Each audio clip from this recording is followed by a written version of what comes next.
Now we have all the tools necessary to test hypotheses for differences in variances and give back the dignity the variance deserves. And the F-distribution is the tool we will use. We are, however, missing the formulation of the hypothesis and the test statistic. As mentioned before, one way to formulate the F-distribution is as a ratio of chi-squared distributions. Using this formulation helps us see the structure of the null and alternative hypothesis. Using a general form, the null and alternative hypothesis can be stated as H naught sigma squared 1 over sigma squared 2 equals 1, or delta, where delta is used here as we did when looking at differences in means and differences in proportions. Delta is a measure of difference. If delta naught equals 1, then the null is a test for any difference between the two variances.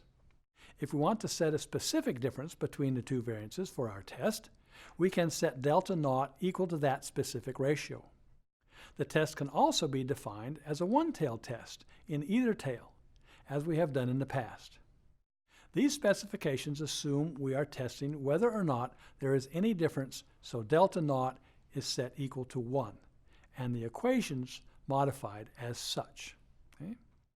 The test statistic for a test of differences and variances is equal to F equal S squared 1 over S squared 2, where S squared 1 is the sample variance of group 1 and S squared 2 is the sample variance of group 2.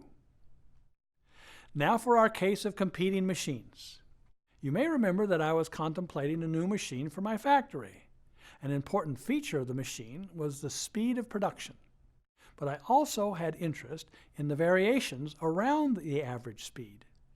My concern was that if there is a great variation or variability, I would have difficulty in planning my delivery schedule to the detriment of my customers, and therefore to my firm.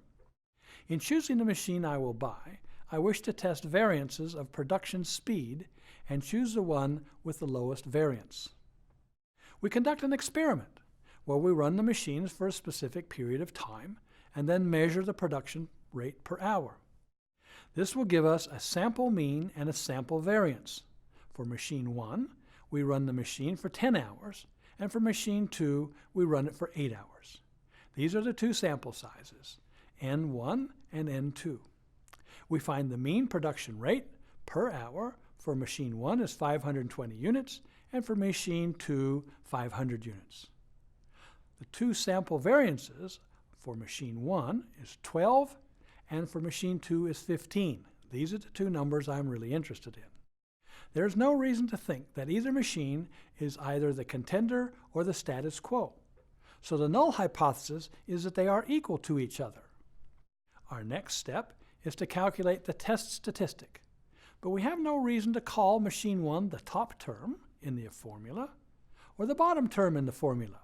The formula really doesn't care who is on top and who is on the bottom, who's number 1 and who's number 2. Let's set this issue aside for a moment. We have a way of making things easy on ourselves. First, the hard way. We know that eventually we will need the critical values to determine the areas for acceptance and rejection of the tests. So let's go find those now.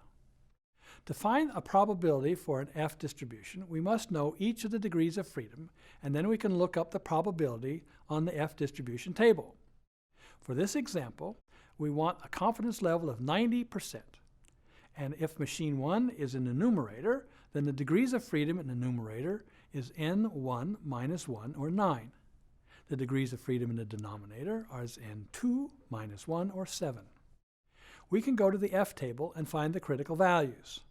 We assume that this is a two-tailed test as shown in the null and alternative hypothesis.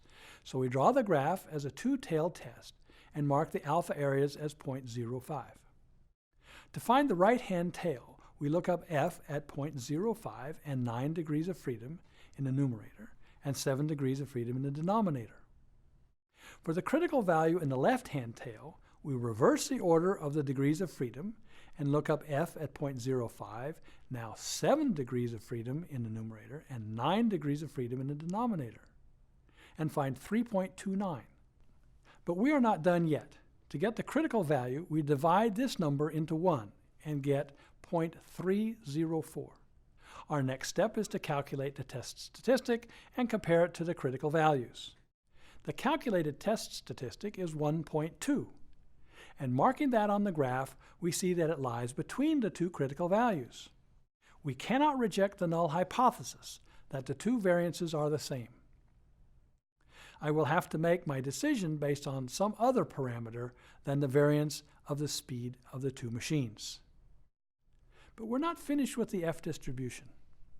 As noted, the formula does not tell us which sample variance is number 1 and which sample variance is number 2, which one is on top and which one is on bottom. How can it know? With this in mind, we observe the F distribution table and we see that all of the F values are greater than 1. This means that the left-hand tail critical value has to always be less than 1. By construction, we find the left-hand tail critical value by dividing an F value into 1. All numbers greater than 1 divided into 1 will result in a number less than 1. We also note that if we choose the larger variance of the two sample variances for the numerator of the test statistic we are testing, then we will guarantee that the test statistic will always be greater than 1. The shorthand method for this test is thus to be sure that the larger of the two sample variances placed in the numerator to calculate the test statistic. This will mean that the only right-hand variable, critical value, will need to be found.